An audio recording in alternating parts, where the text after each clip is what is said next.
Dari Aisyah radhiyallahu anha bahwa Rasulullah SAW bersabda, orang yang paling dibenci Allah ialah pembantah yang mencari-cari alasan untuk menenangkan pendapatnya, memenangkan pendapatnya.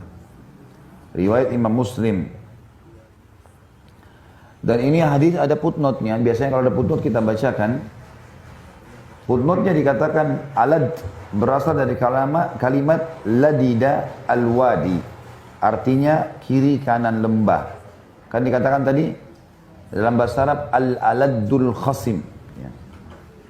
Karena ketika ia berargumentasi terhadap musuhnya dengan satu argumen, maka ia menyeleweng ke arah yang lain. Khasim artinya orang yang memusuhi dengan keji. Ya. Jadi makna yang dilarang di sini adalah orang-orang yang sudah tahu dirinya salah, kemudian sengaja dia mencari argumentasi, upaya pembelaan. Kayak sekarang banyak orang sudah salah pakai pengacara, bayar pengacara, sudah salah. Untuk apa ini? Ya, mestinya dia meminta maaf, tapi ini enggak. Dia sengaja mencari masalah. Ya. Maka di sini sifat buruk kita yang 9 yang naudzubillah semoga Allah selamatkan adalah orang yang suka al-alad. Alad al-khasim artinya alad tadi adalah kiri kanan lembah yang membuat orang itu seperti menguasai kiri kanan lembah sehingga semuanya dia jaga supaya tidak bisa dia tidak perlu orang lain masuk ataupun dia tidak bisa keluar. Maka maksudnya pendapat dia walaupun salah dia lindungi terus. Makna yang lain juga al-alad adalah orang yang tajam lisannya. Kalau mengucapkan kalimat suka teriak-teriak, marah-marah, ya. Ini termasuk alad. Khasim, orang yang suka berdebat. Suka berdebat. Jadi bertemu antara kata kasar dan suka mendebati orang lain. Ya. Dan ini dilarang teman-teman sekalian. Saya sudah pernah ajarkan caranya. Kalau bapak ibu diajak bertengkar oleh orang lain, kalau kita melihat butuh menjelaskan ke dia, misal dia sedang bertanya, kenapa begini? Sambil marah. Kita tahu sebenarnya ini kita punya penjelasan. Dan kalau kita jelaskan mungkin meredam marahnya atau memang memberikan penjelasan. Kita jelaskan. Kalau enggak usah. Kalau diajak berantem, bertengkar, enggak usah layani. Jangan dilayani, enggak usah layani. Jangan dilayani. Karena kalau kita layani, berbahaya sekali. Kapan kita layani dan terpancing emosi, akhirnya kita juga akan dapat dosa. Dia caci, kita caci. Dia celah, kita celah. Dia mukul, kita mukul. Akhirnya dia dosa, kita dosa. Jadi enggak usah dilayani. Ini resep awet muda ini. Tidak suka bertengkar. Nggak usah suka bertengkar. Suka ribut. Ada orang begitu subhanallah. Tiap hari. Kalau sudah tidak ada mangsanya di luar rumah, yang dalam rumah dimangsai. Suamilah, istrilah, anaklah. Suka cari masalah. Ya. Jadi jangan pakai manajemen konflik dalam kehidupan. Subhanallah, saya waktu lagi nyusun S2, lagi kuliah S2, ada salah satu materi itu masalah manajemen pada saat itu, mempelajari bagaimana memanage satu perusahaan, satu yayasan. Kemudian disuruh tulis artikel.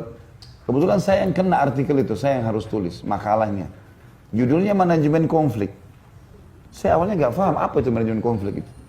Apa yang dimaksud dengan kok ada manajemen, kan itu penataan rapi. Tapi konflik, ribut. Apa yang dimaksudnya? Saya coba telusuri, buka referensi, baca. Ternyata itu baru terjadi di Amerika. Ada penelitian di Amerika. Itu salah satu yang dianggap prestasi dalam perusahaan kalau ada konflik.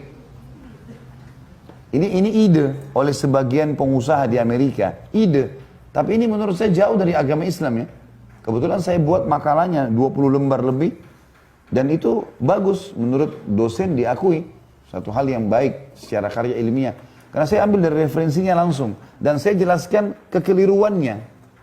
Bukan cuma sekedar nulis untuk mempertahankan makalah, tapi saya jelaskan.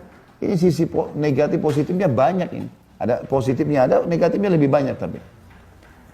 Ternyata, misal pemilik perusahaan, saya milik perusahaan, saya kalau saya tidak lihat ada konflik di pegawai saya, berarti ada sesuatu di perusahaan.